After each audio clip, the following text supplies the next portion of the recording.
அஸ்ஸலாமு அலைக்கும் வரஹ்மத்துல்லாஹி வபரகாத்துஹு. அன்புள்ள சகோதரர்களே, இந்த மார்க்க கேள்வி பதில் தளத்தில் சகோதரர் சுல்தான் கீழக்கரையிலிருந்து நல்ல ஒரு கேள்வி கேட்குறாங்க. என்ன கேட்குறாங்கடா, கீழக்கரை வடக்கு தெருவை சேர்ந்த சுன்னத் ஜமாத்தை சேர்ந்த ஒரு உலமா, பணக்குளத்தை சேர்ந்த கலீல் ரஹ்மான் ஃபைஜி, அவங்க ரசூலுல்லாஹ் காலத்தில் குதிரை ஒட்டகம் இதுகளில் தான் பிரயாணம் பண்ணாங்க.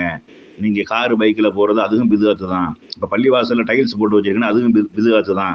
அது பிதுஅத்து பள்ளிவாசலில் தொழுவக்கூடாது இப்படிங்கிற மாதிரி சொல்கிறாங்களே, இது சரியா அப்படிங்கிறது தான் சகோதரருடைய கேள்வி. அதாவது இந்த பிதுஅத்துண்டா என்னன்னு அவங்களுக்கு விளங்கலை. எது பிதுஅத்து அப்படின்ட்டு என்ன செய்யல விளங்கலை. மார்க்க விஷயமாக வரக்கூடிய நேரத்தில் தான் அதில் மார்க்கத்தில் இல்லாத ஒன்றை புதுசாக உருவாக்குறாங்களா இல்லையா, வணக்க வழிபாடுகள் விஷயமாக, அதுதான் பிதுஅத்து. அதுதான் ரசூல் ஸல்லல்லாஹு அலைஹி வஸல்லம் அவங்க தடுக்கிறாங்க, அதை தான் செய்யக்கூடாதுங்கிறாங்க. உலக விஷயங்களை பொறுத்தளவுக்கு அதில் புதுசாக வரும், அது நம்ம பயன்படுத்தலாம். அதில் தடுக்கப்பட்டது எது, ஹராமாக்கப்பட்டது எது அப்படின்ட்டு தான் பார்க்கணுமே ஒழிய புதுசாக வர்றதை பயன்படுத்தக்கூடாது அப்படிங்கிறது கிடையாது. இன்னும் சொல்ல போனால் இவங்க சொல்லக்கூடிய என்ன சொல்கிறாங்க, ரசூலுல்லாஹ் ஒட்டகம் கழுதை இதில் போனாங்க, அதனால கார் பஸ்ஸில் போகக்கூடாது பைக்கில் போகக்கூடாதுன்னு சொல்கிறாங்களா இல்லையா. அல்லாஹ் குர்ஆனில் சொல்லக்கூடிய நேரத்தில் கூட என்ன சொல்கிறான்டா, 16வது அத்தியாயத்தினுடைய 8வது வசனம், வல் ஹைல வல் விஹார வல் ஹமீர லி தர்கபுஹா வசீனா எஹ்லுக்கும் மாலா தஅலமூன். குதிரைகள், கோவேரி கழுதைகள் ஆகியவற்றை நீங்கள் ஏறி செல்லவும் மதிப்பு மிக்கதாகவும் அவன் படைத்தான். நீங்கள் அறியாதவற்றை இனி படைப்பான். அப்போ அல்லாஹ் அந்த மக்கள் ஏறி செல்வதற்காகவும் ஒரு மதிப்பு மிக்கதாக அலங்காரமாக வைத்திருக்கக்கூடியதாக அல்லாஹ் என்ன செஞ்சான், அந்த கழுதை, குதிரை, கோவேரி கழுதை இதில் ஆக்கி வச்சிருந்தான். பிரயாணம் பண்ணுவதற்கு வாகனமாகவும் ஒரு அந்தஸ்து உள்ள ஒரு பொருளாகவும் இருந்தது. ஆனா எஹ்லுக்கும் மாலா தஅலமூன், நீங்கள் அறியாதவற்றை இனி அவன் படைப்பான் அப்படின்னு என்ன செய்யறான் அல்லாஹ் சொல்றான். அப்ப நம்ம அவங்க அறியாதவற்றை அல்லாஹ் படைப்பான்டா இப்ப இருக்கக்கூடிய நவீன ரக வாகனங்கள் தான் அது.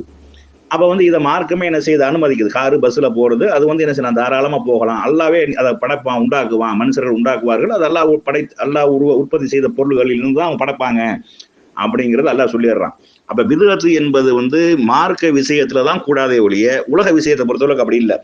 இது புகாரில பதிவு செய்யப்பட்டிருக்கக்கூடிய ஒரு ஹதீஸ் 2297வது ஹதீஸ்ல நபி ஸல்லல்லாஹு அலைஹி சொல்றாங்க, அன்னை ஆயிஷா ரலியல்லாஹு அன்ஹா அறிவிக்கக்கூடிய செய்தி, மன் அஹதஸ ஃபீ அம்ரினா ஹாதா மா லைஸ ஃபீஹி ஃபஹுவ ரத்துன். நம்முடைய இந்த மார்க்க விவகாரத்தில் அதில் இல்லாததை புதிதாக எவன் உருவாக்குகிறானோ அந்த புதுமை நிராகரிக்கப்படும், இறைவனால் நிராகரிக்கப்படும், ஏற்றுக்கொள்ள மாட்டான்.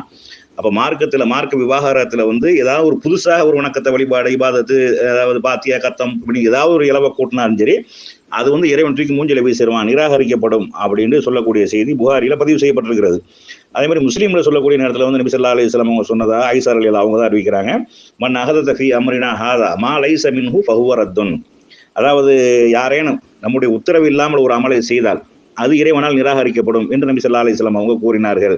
அதே மாதிரி மன் அமில அமலன் லைஸ அலைஹி அம்ருனா ஃபஹுவ ரத்துன். நம்மளுடைய கட்டளை இல்லாமல் யாராவது ஒரு அமலை செய்தால் அதுவும் நிராகரிக்கப்படும். அப்ப மார்க்க விஷயத்துல தான் ரசூல் ஸல்லல்லாஹு அலைஹி வஸல்லம் அங்கீகாரம், சொல் செயல் அங்கீகாரம் இல்லாமல் புதிதாக ஒரு இபாதத்து வணக்கத்தை உண்டாக்குனா தான் அது நிராகரிக்கப்படும், ஏற்றுக்கொள்ளப்படாது. இன்னும் சொல்ல போனா அதன் காரணமாக நரகத்திற்கு போவார்கள் அப்படின்னு சொல்றாங்க. இது நசையில பதிவு செய்யப்பட்டிருக்கிற ஒரு ஹதீஸ். என்னன்னா, நபி ஸல்லல்லாஹு அலைஹி வஸல்லம் மக்களுக்கு உரை நிகழ்த்தக்கூடிய நேரத்துல இதை கண்டிப்பா என்ன செய்வாங்க, இன்ன அஸ்தகல் ஹதீஸி கிதாபுல்லாஹ் வ அஹ்ஸனுல் ஹதீ முஹம்மதின் ஸல்லல்லாஹு அலைஹி வஸல்லம் ஸர்ருல் உமூரி முஹதஸாத்துஹா வ குல்ல முஹதஸத்தின் பித்ஆ வ குல்ல பித்அத்தின் லலாலா வ குல்ல லலாலத்தின் ஃபின்னார். மார்க்கத்துல நபி ஸல்லல்லாஹு அலைஹி வஸல்லம் அவங்க இதுல என்ன சொல்றாங்க அப்படின்னா, வார்த்தைகளில் மிகவும் உண்மையானது அல்லாஹ்வுடைய வேதமாகும், நடைமுறைகளில் சிறந்தது முஹம்மது ஸல்லல்லாஹு அலைஹி வஸல்லம் என்னுடைய நடைமுறையாகும் ரசூலுல்லாஹ் சொல்றாங்க. மார்க்க விவகாரத்தில் புதிதாக உண்டாகக்கூடிய ஒவ்வொரு காரியத்தை விட்டு நான் உங்களை எச்சரிக்கை செய்கின்றேன், ஒவ்வொன்றும் வழிகேடு, ஒவ்வொரு வழிகேடும் உங்களை நரகத்தில் கொண்டு போய் சேர்த்துரும் அப்படிங்கிறாங்க. அப்ப மார்க்கத்துல தான் புதுசா உண்டாகக்கூடாதே ஒழிய உலக விஷயங்களை பொறுத்தளவு அது கிடையாது. இப்ப பள்ளிவாசலுக்கு டைல்ஸ் போட்டா யாராவது 100 நன்மைங்கிறாங்களா?